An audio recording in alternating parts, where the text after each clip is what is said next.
Subscribe कीजिए health beauty and life channel को और बेल आइकन को दबाइए latest beauty and health related videos को सबसे पहले देखने के लिए।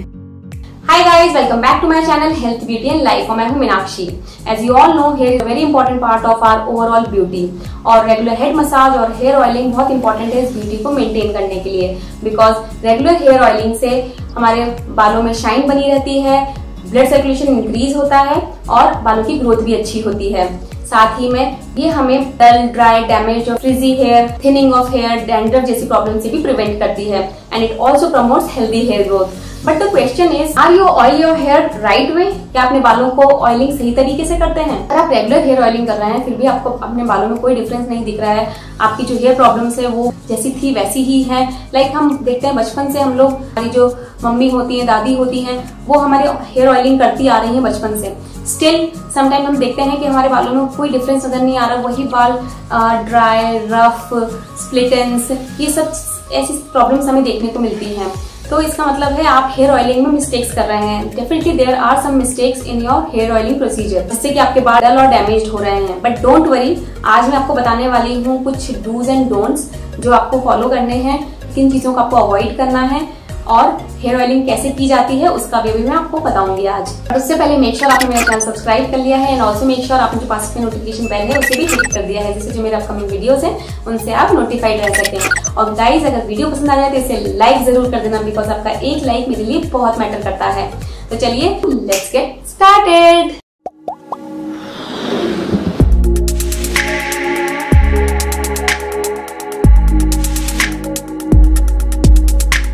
तो चलिए सबसे पहले बात करते हैं हेयर ऑयलिंग मिस्टेक्स के बारे में। तो सबसे कॉमन मिस्टेक्स है जो हम लोग करते हैं और हम कई लोगों को देखते भी हैं करते हुए कि बहुत जल्दी फ्रीक्वेंटली ऑयलिंग कर रहे हैं, हेयर ऑयलिंग कर रहे हैं, लाइक एवरी ऑल्टरनेट डे पे हेयर ऑयलिंग कर रहे हैं और बहुत ज्यादा क्वांटिटी में ले रहे हैं ऑयल को। तो गाइज, आपको एक तो सबसे पहले आपको ट्वाइस अ वीक ऑयलिंग करनी है, वीक में मैक्सिमम 2 बार ही ऑयलिंग करनी है। और सेकेंडली, बहुत ज्यादा क्वांटिटी में लेने से आपके बाल बहुत ज्यादा अच्छे नहीं हो जाएंगे, बिकॉज ज्यादा ऑयलिंग करने से और ज्यादा क्वांटिटी में ऑयल लेने से, लगाने से आपको ज्यादा कंडीशनर और ज्यादा शैम्पू यूज करना पड़ता है, टाइम लगता है उसे निकालने में, जिससे कि बिकॉज आप जानते हैं, as you all know, shampoos और कंडीशनर में ऑलरेडी बहुत सारे केमिकल्स होते हैं जो कि हमारे बालों के लिए अच्छे नहीं होते हैं, तो वो हमारे बालों को और ज्यादा डल और डैमेज कर देते हैं। सो गाइस, ध्यान रखिए कि आपको केवल 2 बार ही ऑयलिंग करनी है वीक में और वो भी लिमिटेड क्वांटिटी में। सेकेंड आता है आपको अपने बालों को जस्ट ऑयलिंग के बाद में वॉश नहीं करना है, आपको थोड़ा वेट करना है। लाइक अगर ऐसा होता है समटाइम्स लोग बस ऑयलिंग की आफ्टर 10 to 15 मिनट्स और आधे घंटे बाद वॉश कर लिया। सो गाइज, ऐसा नहीं होता, आपको उसको सेट होने का टाइम दीजिए so that it can penetrate into your hair follicles और आपको नरिशमेंट मिले। आपको वेट करना है, मिनिमम 2 to 3 आवर्स वेट कीजिए और ओवरनाइट छोड़ सकते हैं तो अच्छा है। एंड थर्ड इज, ओवरनाइट छोड़ देंगे आप वो ठीक है, बट ओवरनाइट छोड़ने के जस्ट बाद आपको मॉर्निंग में उठते ही शैम्पू करना है, क्योंकि जो जर्म्स होते हैं, डर्ट होती है वो जल्दी अट्रैक्ट करते हैं, उससे हमारे बालों का डैमेज होने का खतरा बढ़ जाता है। तो ट्राई कीजिए कि जैसे आप मॉर्निंग में उठते हैं, रात को ऑयलिंग करने के बाद आप सो जाइए, उसके बाद उठने के बाद में जस्ट उन्हें वॉश कीजिए। Yes guys, please don't over shampoo your hair. बहुत सारा शैम्पू अप्लाई करेंगे बालों पे तो वो उसमें केमिकल्स होते हैं, वो आपके बालों को डल और डैमेज करेगा ही। सो ट्राई कीजिए कि बहुत फ्रीक्वेंटली भी शैम्पू ना करें। अगर आप एवरी ऑल्टरनेट डे शैम्पू करते हैं तो वो भी अच्छा नहीं होता है बालों के लिए। सो शैम्पू कीजिए बट लिमिट में, और आप ट्वाइस अ वीक शैम्पू कर सकते हैं, ट्वाइस और थ्राइस अ वीक भी कर सकते हैं, बट ट्राई कीजिए जो शैम्पू हो, कंडीशनर हो, बहुत माइल्ड हो। आपको माइल्ड शैम्पू और माइल्ड कंडीशनर ही यूज करना है, इससे आपके बालों को नुकसान ना पहुंचे। बालों को बिल्कुल जस्ट हेयर ऑयलिंग के बाद में आप टाई मत कीजिए, बिकॉज जो हेयर फॉलिकल्स होते हैं वो बहुत सॉफ्ट होते हैं, लाइक हमारे बाल उस समय बहुत सॉफ्ट होते हैं। तो ट्राई कीजिए थोड़ी देर के लिए उन्हें ओपन ही छोड़ दीजिए, ऐसे खुले ही रहने दीजिए, उसके बाद आप उसे टाई कर सकते हैं, बिकॉज वो बहुत सॉफ्ट होते हैं, उनके गिरने और टूटने के चांसेस ज्यादा होते हैं। और हाँ, आप एकदम ऑयलिंग करने के बाद फॉर्म मत कीजिए, लाइक आप उसे सुलझाने लग रहे हैं कि चलो उसे डिटैंगल कर लेते हैं। सो उस समय हमारे जो बाल होते हैं बहुत सॉफ्ट होते हैं अपने, और जो हेयर फॉलिकल्स होते हैं वो बहुत ही ज्यादा सॉफ्ट होते हैं। तो प्लीज ऐसा मत कीजिए, बिकॉज इससे आपके बाल ज़्यादा टूटेंगे, ज़्यादा झड़ेंगे, आपको जो हेयर ऑयलिंग के बेनिफिट्स हैं वो नहीं मिलेंगे। So be careful about this also. Guys try कीजिए जब आप ऑयलिंग करने जा रहे हो तो ऑयल, जो भी ऑयल आप यूज कर रहे हैं उसे थोड़ा सा गर्म कर लीजिए, थोड़ा वार्म कर लीजिए, जिससे जो इसके बेनिफिट्स होंगे वो ज्यादा मिलेंगे और ज्यादा बेनिफिशियल होगा आपके बालों के लिए वो। And the most important thing guys, finger tips के से को यूज करके ही आपके मसाज करनी है, हेयर ऑयलिंग करनी है। आपको अपनी ये पाम बिल्कुल यूज नहीं करनी है। मैंने कईयों को देखा है, मोस्टली मैं देखती हूँ ये इस तरह से की जाती है, इस तरह से की जाती है, जो कि बहुत विच इज वेरी रॉन्ग। आपको नहीं करनी है इस टाइप से मसाज, आपको बिल्कुल अपने फिंगर टिप्स को यूज करना है और जस्ट लाइक बहुत स्लाइटली अभी मैं आपको बताऊंगी आपको हेयर ऑयलिंग कैसे करनी है। सो गाइज इस चीज का भी ध्यान रखिए, आपको ये यूज नहीं करना है, आपको सिर्फ फिंगर टिप्स यूज करनी है। सो गाइज ये थी कुछ मिस्टेक्स जो हम काफी टाइम से करते आ रहे होते हैं और हमें पता नहीं होता। हम सोचते हैं हम तो रेगुलर ऑयलिंग कर रहे हैं, रेगुलर शैम्पू कर रहे हैं, अच्छे से सब कुछ कर रहे हैं, फिर भी हमारे बालों की क्वालिटी इंप्रूव नहीं हो रही है। तो please now B careful about these mistakes को अवॉइड कीजिए, अपने बालों को शाइनी और हेल्दी बनाइए। तो चलिए अब मैं आपको दिखाती हूँ हेयर ऑयलिंग कैसे की जाती है। मैं यहाँ पे 2 टेबलस्पून कोकोनट ऑयल ले रही हूँ। आप जो भी ऑयल यूज़ करते हैं वो ले सकते हैं। और अब मैं इसे थोड़ा वार्म करूँगी। जैसा कि मैंने आपको बताया हेयर ऑयलिंग के अच्छे बेनिफिट्स के लिए हमें थोड़ा ऑयल वार्म कर लेना चाहिए। तो आप इसे 20 सेकंड के लिए माइक्रोवेव कर सकते हैं, या फिर माइक्रोवेव नहीं है आपके पास तो इसे नॉर्मल गैस पर भी गर्म कर सकते हैं। बट ध्यान रखिए ज़्यादा गर्म ना हो, बहुत हल्का गर्म हो। और अगर आप चाहें तो इसे डबल बॉइलिंग प्रोसेस के थ्रू भी गर्म कर सकते हैं।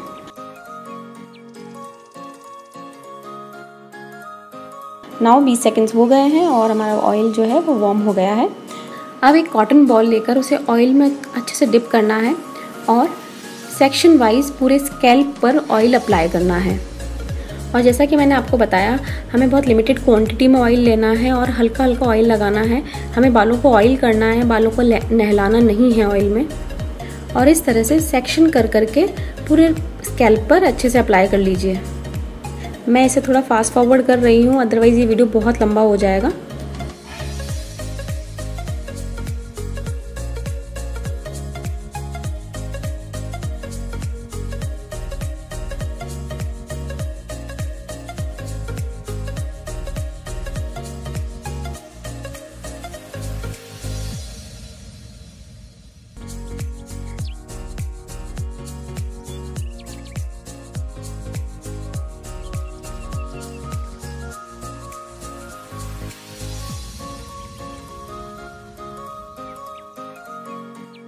और आपको अपने फिंगर टिप्स ही यूज़ करने हैं, आपको अपनी पाम बिल्कुल यूज़ नहीं करनी है। और अपने फिंगर टिप्स से बहुत हल्के हल्के मसाज कीजिए, बहुत आराम। बिकॉज अब जब पाम यूज़ करते हैं या बालों को रगड़ते हैं तो उससे आपके बालों में स्प्लिटेंस होते हैं, जिससे आपके बाल और भी ज़्यादा डैमेज दिखते हैं और डल एंड रफ दिखाई देते हैं। और गाइस ट्राई कीजिए जब भी आप हेयर ऑयलिंग या हेड मसाज कर रहे हैं वो रात में कीजिए सोने से पहले। हेड मसाज और हेयर ऑयलिंग से जो हमारा माइंड होता है वो रिलैक्स होता है, जो हमारी टायर्डनेस होती है वो भी ख़त्म होती है। सो हेयर ऑयलिंग से हमारे बालों को तो बेनिफिट मिलता ही है, वो हेल्दी होते हैं, but at the same time हमारे स्कैल्प का जो ब्लड सर्कुलेशन होता है वो भी इंक्रीज़ होता है और हमारा माइंड रिलैक्स होता है, जिससे हमें अच्छी नींद भी आती है।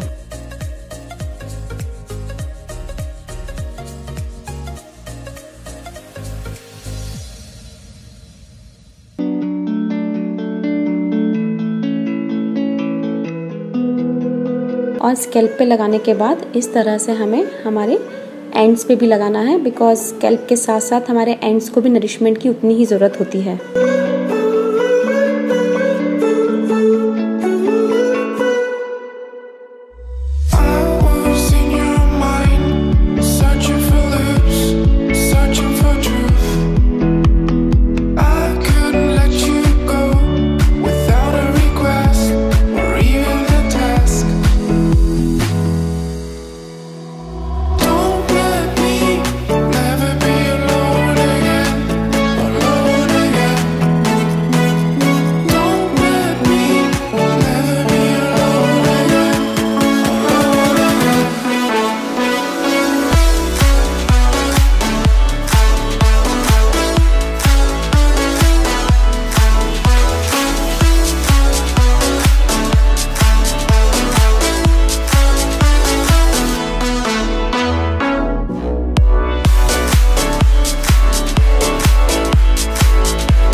कुछ तरीके हैं हेड मसाज के जो मैं हेयर ऑयलिंग करते समय अपने बालों में करती हूँ। मैं इन्हें फॉलो करती हूँ और मुझे बहुत अच्छा फील होता है, मेरा माइंड एकदम रिलैक्स हो जाता है। आप भी ट्राई कीजिए, डेफिनेटली आपको भी बहुत अच्छा लगेगा इनको ट्राई कर कर।